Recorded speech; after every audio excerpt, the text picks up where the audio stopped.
You know, the Lord just reminded us again during this month of April about that original vision He's given us of a tree growing in the middle of Africa and the roots spreading all over the continent, breaking that crust, and the beauty of His provision shining through, where the yoke of poverty will be broken. And in a small way we can see these things happening. The students that's leaving our training center are going out and they're really training. The 1,000 farmers we've trained last year with this Hope for 1,000 initiative during the hunger time, they really trained, and the message is spreading in those communities. Our 6-week students who have just left the training center are already busy training others.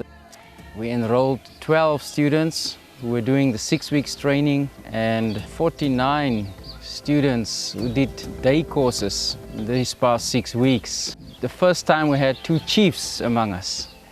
Group village head Malua from Zomba, and then also Chief Chiswe from one of the villages close to us. Kusonyeza kuti nkhalango iyi ndi nkhalango yokoma kwambiri, ndaonanso dothi lake labwinonso kwambiri, komanso ndi mmene akuzisamalirira nyama za thanzi labwino. Ichichi nchimene tiyenera ife monga mafumu komanso ndi anthu ena tisamalire za chilengedwe chathu. We did a lot of character development where Billy has helped us a lot. We did 1 week of business training, which proved to be very fruitful. Thinking about business, we have kind of missed the right target, because people would like always to make business to be rich, but actually we are supposed to make business so that we should glorify God Himself, who has given us the task. We should be able to meet the needs of our society, we should be able to meet the needs of our families, even meet the needs of the poor.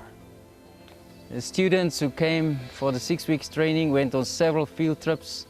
They visited Chizunga factory where they could see how tea is being processed. It was very inspiring for them. They visited Ilovo sugar plantations down in Chalu in the Lower Shiri Valley, where they could see a huge commercial model of farming in Malawi, also very inspiring. They visited Nyala Park, where they could see the wild animals that most of them have never seen in their lives, and witness the beauty of God's creation and how things work.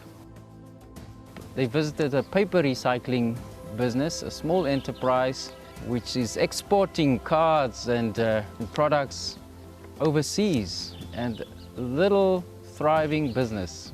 And of course it was something they could identify with, and was also again very inspiring. They also visited Mulanje Mountain.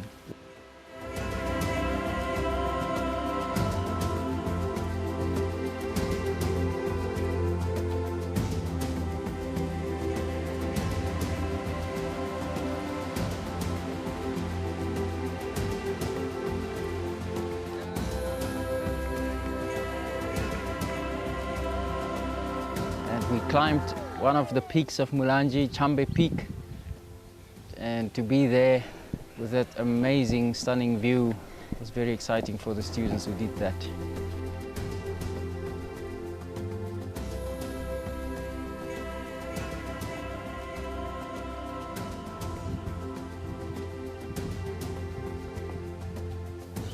Martina Mosch, a lady from Switzerland, joined us for 4 weeks during our stewardship school to volunteer and help out with the students, which was a great blessing. And she's praying about returning to Malawi maybe later in the year. The Lord sent a wonderful young man to us who was traveling by bike for 2 years already throughout Africa, and he's been serving here as a volunteer for several months already. Ben Bayman, and what a blessing he is. We're working together so well. Of course, one of the biggest milestones for us this last month was Annalie, who has finished her school, written her American high school exams, got distinctions in most of her subjects, and now looking forward to start a Montessori course here in Blantyre. Annalie having more time at hand now, and Ben makes a formidable team helping us with the youth groups and the educational visits. What a blessing to have your own children becoming part of the ministry. We had an amazing experience. We're here learning about how compost is made and a lot of other stuff, and how we can use the natural methods that we're long forgotten about. It's life-changing, and I believe my friends behind me can even agree to all these things, that we've learned a lot of things. So.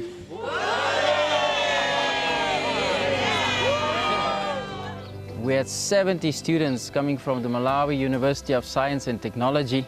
We also had 25 students coming from Hillview Private School.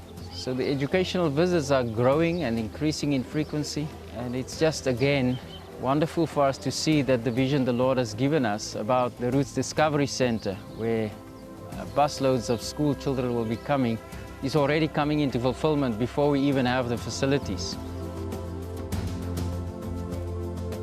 March, I was absent. I came back 2 weeks ago and I found everything in order. Cheese has been made, packed, sold, paid for, money in the bank, nothing's missing. So we're slowly but surely getting somewhere. Furby, the cheese maker, had a baby, Gabriella, beautiful baby, and she'll be back next week. Our maintenance manager, Gift, was trained by her for 4 weeks. And when she left, he actually made cheese perfectly well. There were a few school fees, of course, but he did a great job.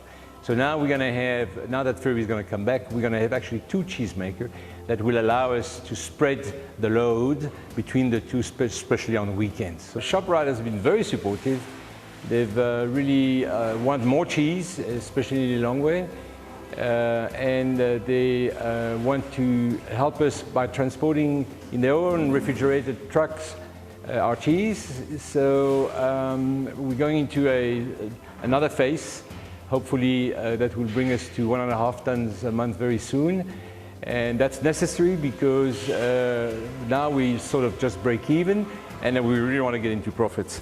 And so we had an experiment on last Monday where we had 500 liters on a Monday morning, and we managed with the equipment we have, and everybody was able to do their job properly. So that was very exciting.